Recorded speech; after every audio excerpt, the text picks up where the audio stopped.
biasanya orang yang kalah itu langsung keluar di partai, cari partai lain. Kalau saya tidak. Seorang Dani Pomanto yang dulu sering saya kritik, baper nggak sih sama Didi Alamsyah dulu? Oh, enggak, buktinya kita sahabat baik. Perbedaan pandang itu perlu. Masih mau maju lagi? Tergantung situasi. Nggak kapok?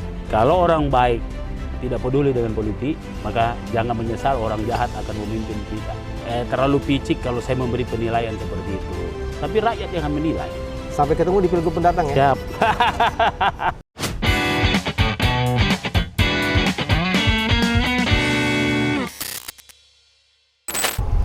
Saat ini saya sedang bersama seseorang arsitektur top, politisi, ya,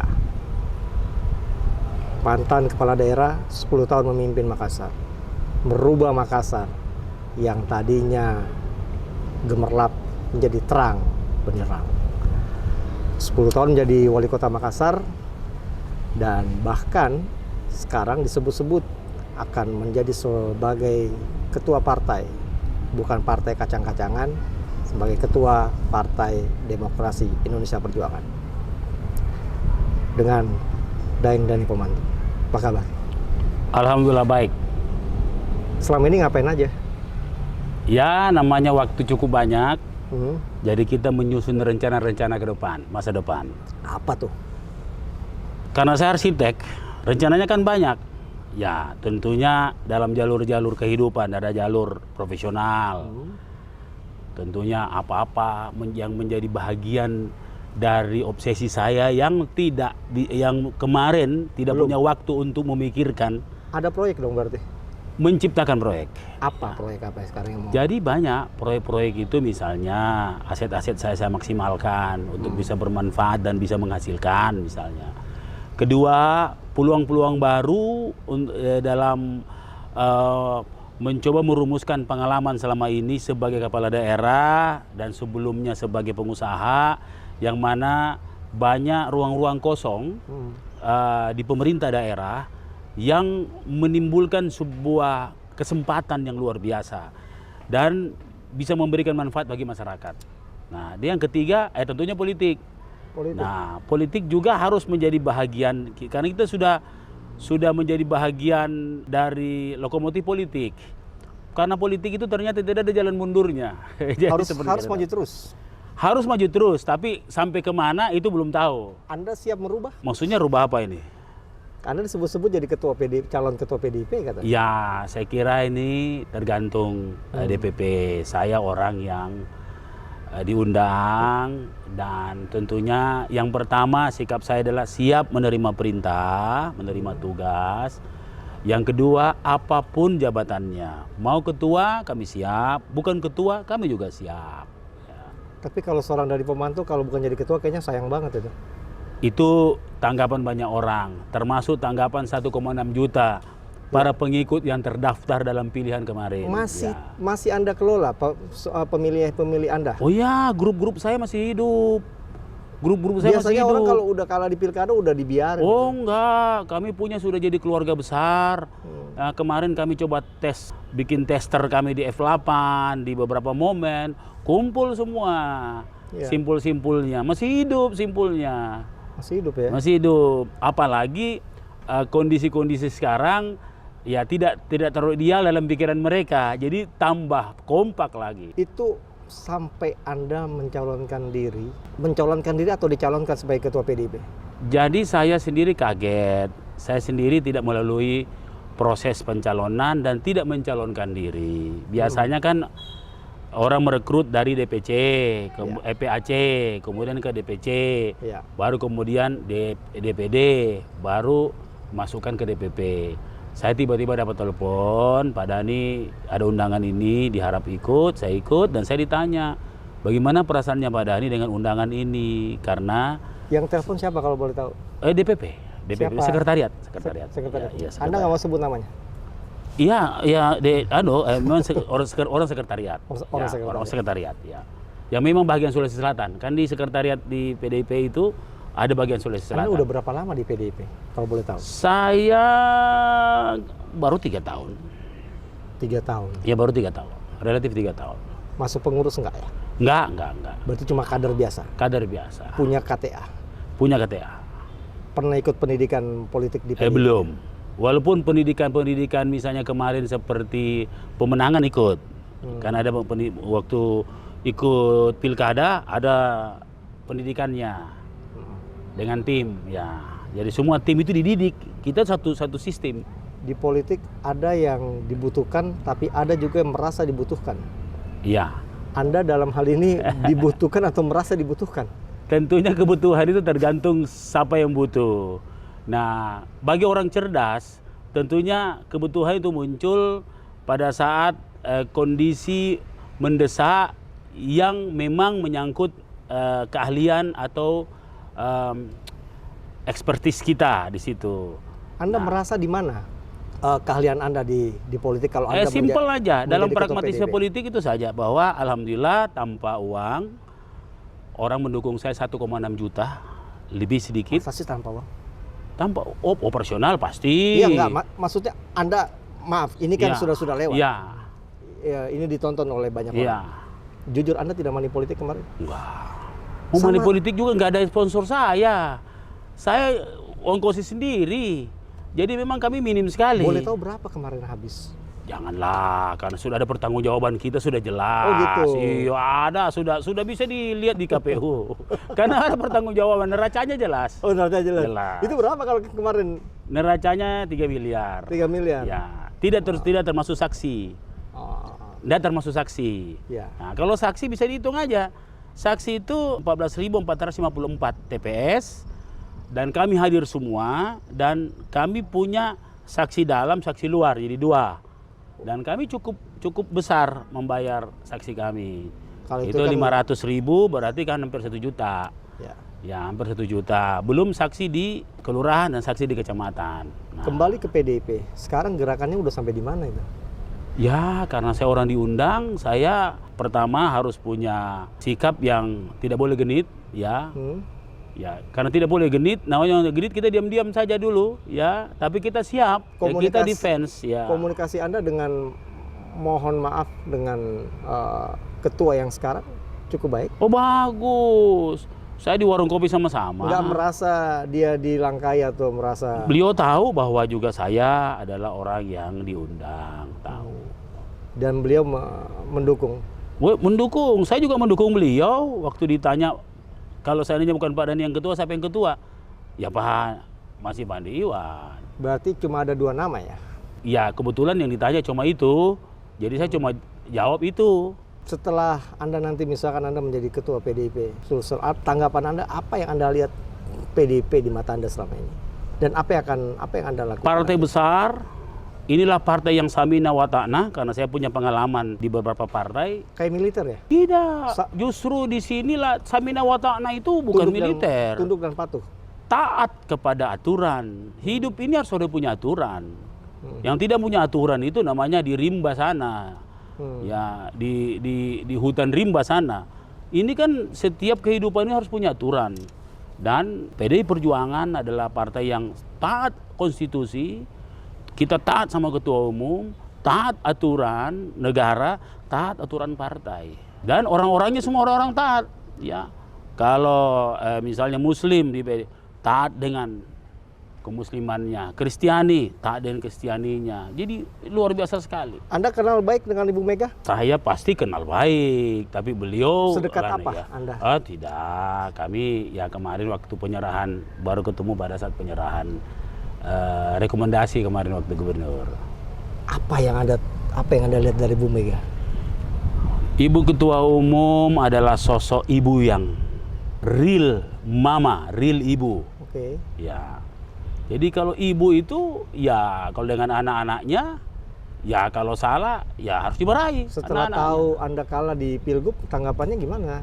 Reaksi beliau? Semua kan tahu karena kan sistem pelaporan di PDI Perjuangan itu kan luar biasa sekali. Ya, kita tidak usah bicara bahwa kalau ada penyesalan-penyesalan, tidak ada penyesalan, tapi ada evaluasi.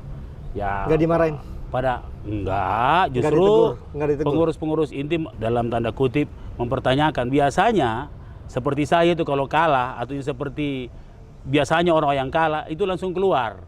di partai, cari partai lain. Kalau saya tidak, saya tetap ya. Anda tetap di situ. Tetap ya. Oke, kita kembali lagi ke proyek. Mimpi Anda sekarang, apa yang Anda mau bangun yang tidak sempat Anda lakukan, Anda bangun ketika Anda menjadi seorang Ya, wali kota, Pak? saya kan ada bank ide, Hmm. bank obsesi lah. Salah satunya adalah kami ingin menjawab obsesi dan kebutuhan hari ini tentang energi misalnya. Kebetulan saya suka dengan energi yang perpetual ini, energi yang tidak pakai apa-apa tapi bisa membangkitkan atau bisa memenuhi energi baik sistem di rumah, di mobil. Nah, tapi memang ini sangat berbahaya karena semua orang yang menemukan energi ini meninggal semua. Energi air, mobil air, orangnya hilang, karenanya hilang.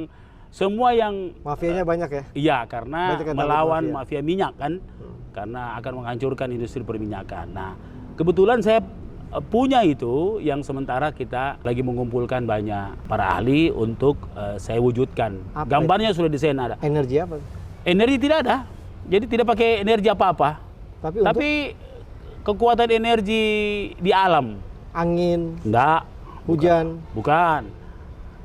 Tapi ini karena ini masih rahasia. Oh, masih Ya, bukan. Kenapa Dhani Pematu suka rahasia-rahasia sekarang? Saya suka menggali di Al-Quran. Di Al-Quran dikatakan bahwa kuciptakan bumi dan langit beredar dan berputar. Jadi hukum beredar dan berputar itu yang kita ambil. Jadi kaidah-kaidah itu, ini Al-Quran sebenarnya. Ya. Dan kita ambil dan terbukti bisa. Anda Terbukti jadi bisa. sekarang lebih agamais ya? Agamais, saintis, dan membuktikan. Kita mumpung umur masih ada, Atau kita mungkin- bikin sebanyak-banyaknya manfaat untuk orang lain. Atau mungkin karena sekarang lebih tidak Waktu, sibuk, lebih lebih banyak waktu, waktu iya. membuka kitab suci Al-Quran, Iya. terjemahannya, Anda Iya. membaca buku banyak. Iya. Buku apa yang sekarang yang paling Anda suka baca? Ya, pertama pasti Al-Quran dengan tasawuf dan pendalaman tafsirnya. Karena di situ banyak ilmu yang luar biasa. Dan tiap pagi habis salat subuh jam 5 saya di TikTok lihat seluruh pengetahuan sains semua saintis menyangkut ilmu pengetahuan. Tiap pagi itu, tiap pagi. Nonton Kata Abang nggak? Oh iya dong. Walaupun seperti itu tetap begini, boleh kita hibernating politik ya, Iya. tapi bukan berarti ketinggalan berita politik. Jadi Abang dah selalu kita nonton. Terus setelah Anda, berarti ada energi terbarukan yang Anda mau bangun. Termasuk beberapa desain aset-aset saya. Ya, Aset yang mana? Saya kira saya punya aset ada LHKPN jelas semua terdaftar resmi. Toka itu luar biasa. Apa yang mau Anda lakukan? Iya, lebih luar biasa daripada orang yang tahu. Hmm. Nah, cuma kan harus step by step. Saya itu orang cukup terencana. Saya itu punya filosofi bahwa gagal merencana sama dengan merencanakan kegagalan. Itu kata Gagal merencana sama dengan merencanakan kegagalan. Maka sebuah ide harus direncanakan dengan ekosistem. Membuat ekosistemnya dulu agar betul-betul teratur. Saya dulu waktu jadi wali kota begitu. Makanya kalau ekosistem ini diputuskan, hancurlah semuanya ini barang. Ada ya. program Anda yang kemarin Anda ketika Anda mau selesai, Anda lakukan tenaga surya, pembangkit listrik Ya. tenaga surya di Ya. kantor-kantor. Iya. Cuma dimatikan, digagalkan oleh Ya. wali kota sekarang. Itu perasaannya gimana kalau Jadi ada? pengalaman begini, memang ini terlalu tinggi untuk para pemikir, ya, terlalu tinggi untuk para pemikir yang maksudnya tidak update secara dunia. Saya ini jadi pembicara soal low carbon Gimana di dulu? seluruh. Saya kan terakhir kemarin waktu sebelum selesai di Jepang, saya jadi narasumber utama dengan para wali kota se-Jepang. Hanya 2 wali kota yang di luar Jepang, saya dengan Santiago. Apa yang Anda sampaikan di situ? Low carbon. Nah, salah satu adalah waktu itu urgensinya begini. Dulu kita ingat kita kekeringan, Ya, terus lampu mati-mati. Lampu mati kan? tidak ada hujan juga, Tidak ada hujan, kemudian lampu mati. panas. Kemudian ada sekolah terbakar. Ya, Nah, maka untuk menyelamatkan sekolah-sekolah ini, maka kita mulai konversi listrik konvensional menuju solar cell. Tapi ada hitungannya. Itu kan untuk siang hari. Terus malam hari kalau tidak sekolah. Terus diapain itu solar gridnya, tabungan energinya, itu saya alirkan ke lampu jalan. Iya. Saya membayar lampu jalan setiap tahun itu 80 miliaran lah Makassar. di Makassar. 80 miliar. 80 miliar. Nah, kalau semua program saya kemarin sukses itu, dia bisa menghidupkan 50.000 titik lampu jalan.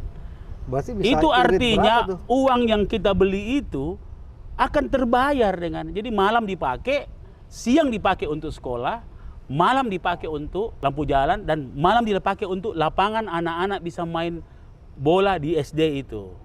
Begitu konsepnya. Jadi anak-anak bergerak malam, kalau malam anak-anak olahraga kan dia cepat tidur. Ya, anak-anak lebih sehat, lebih positif. Ya, kita lihat anak-anak tidak bergerak sekarang di Makassar, kita lihat ke jalanan semua baku busur-busur semua. Tapi kalau busur-busur Anda dulu menjabat 2015 juga sempat terjadi perkelahian. Awal. Jadi coba lihat. Saya masuk 2014. Ya. Itu zaman busur-busur. 2015 parah. 2015 parahnya. Tapi kan selesai. Ya. Selesai 2015. Terus 2019 kota kosong untuk saya dianulir. Ya. 2019. 2020 busur-busur lagi. Itu saya sudah tidak ada.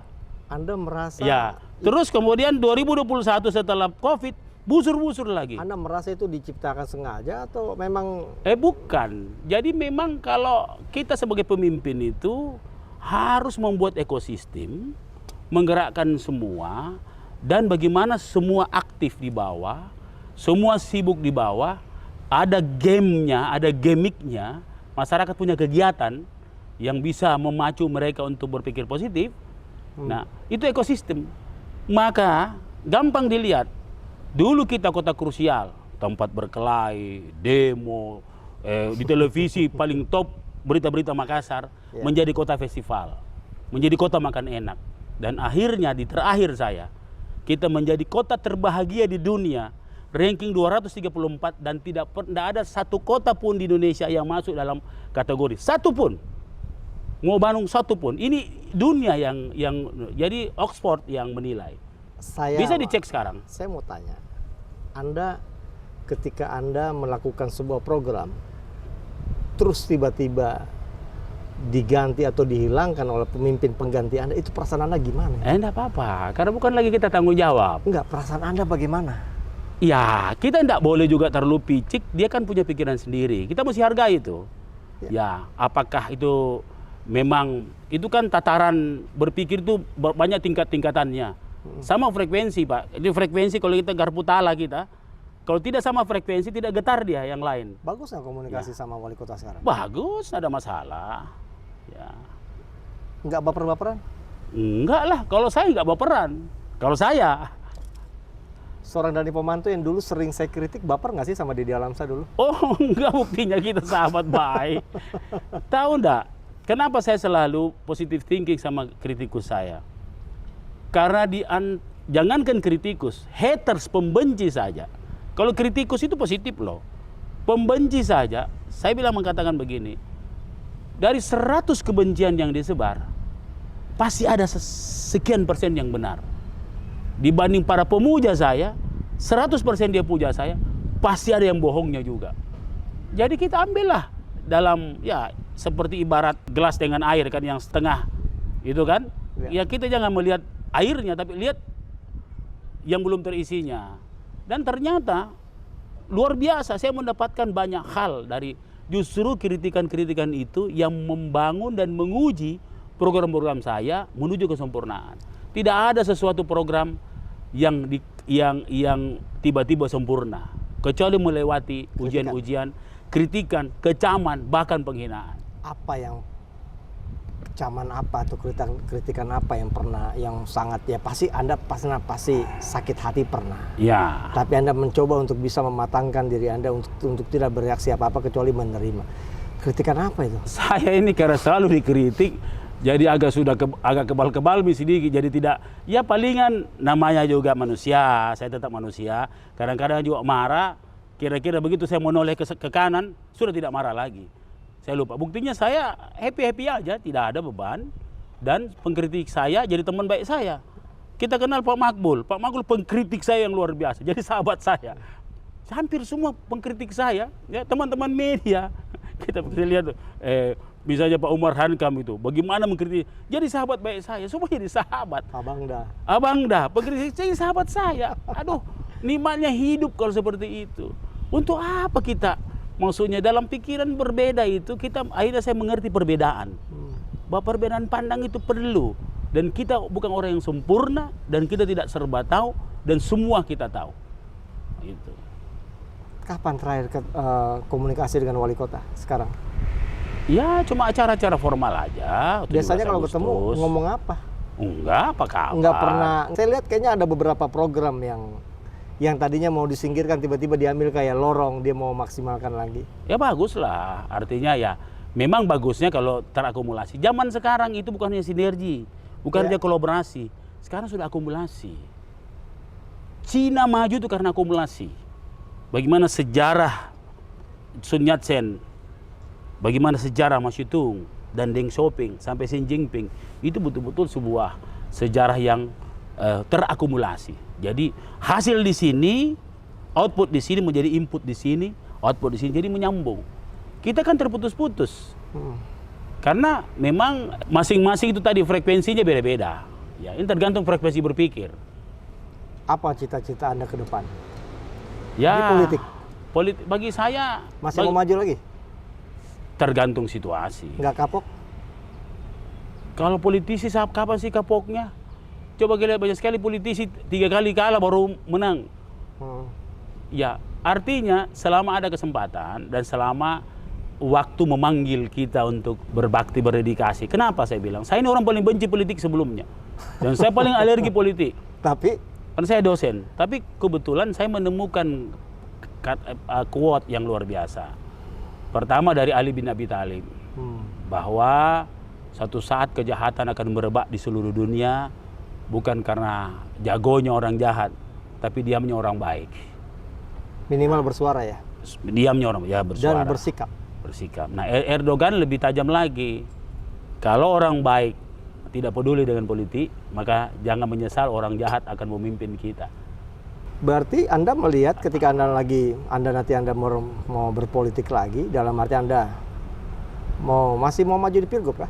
Belum tahu, ini kan masih, jangankan besok saja belum bisa diberi, apalagi ini masih. Enggak, apa cita-cita ini kan harus tinggi. Oh banyak. Anda melihat sekarang Sulsel bagaimana? Ya, saya tidak.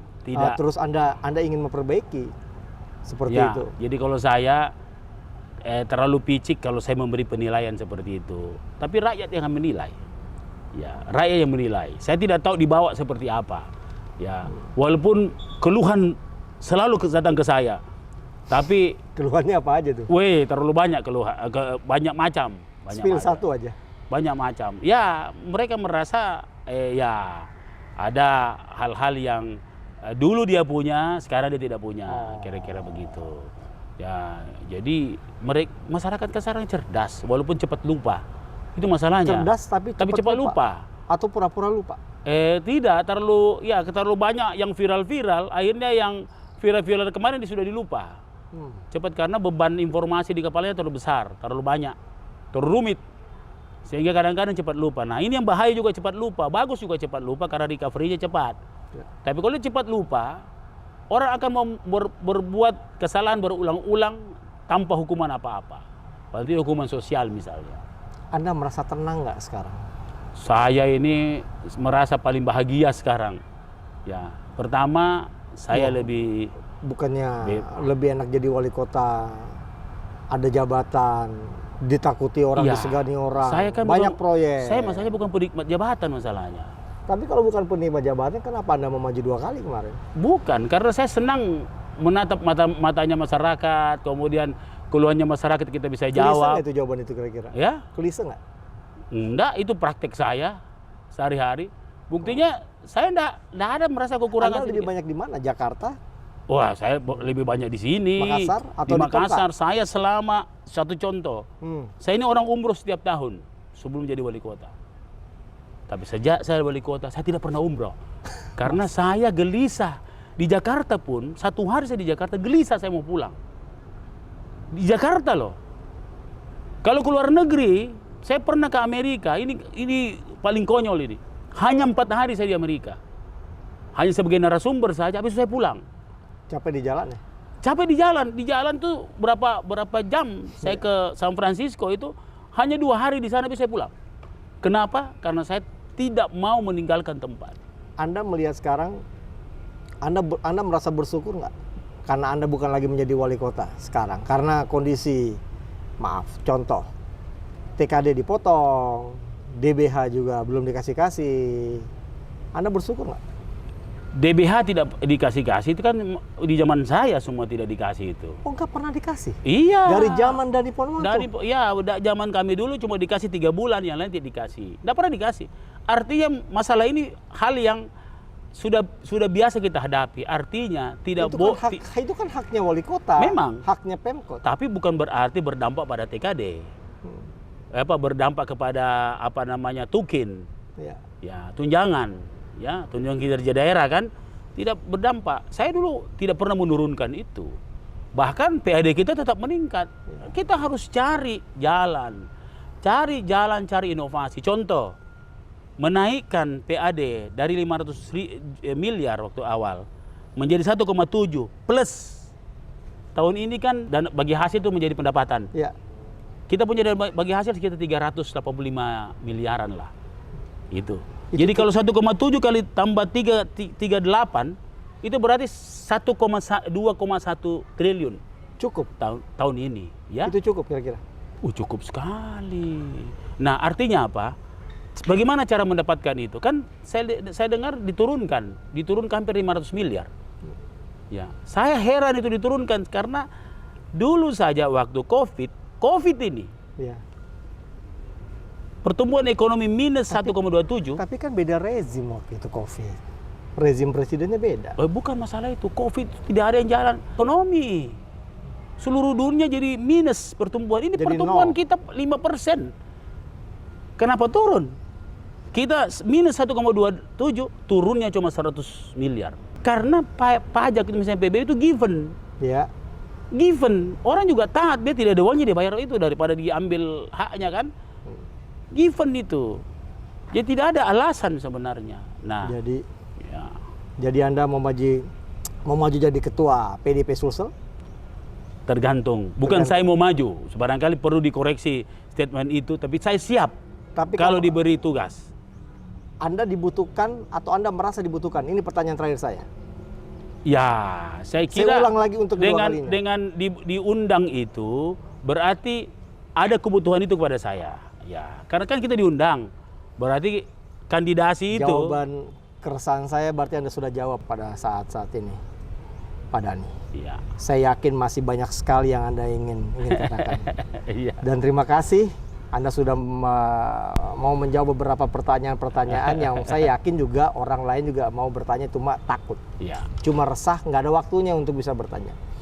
Doa saya satu, mudah-mudahan Anda bisa mencapai semua apa yang Anda cita-citakan. Siap. Sampai ketemu di Pilgub mendatang ya. Siap. Amin. Siap.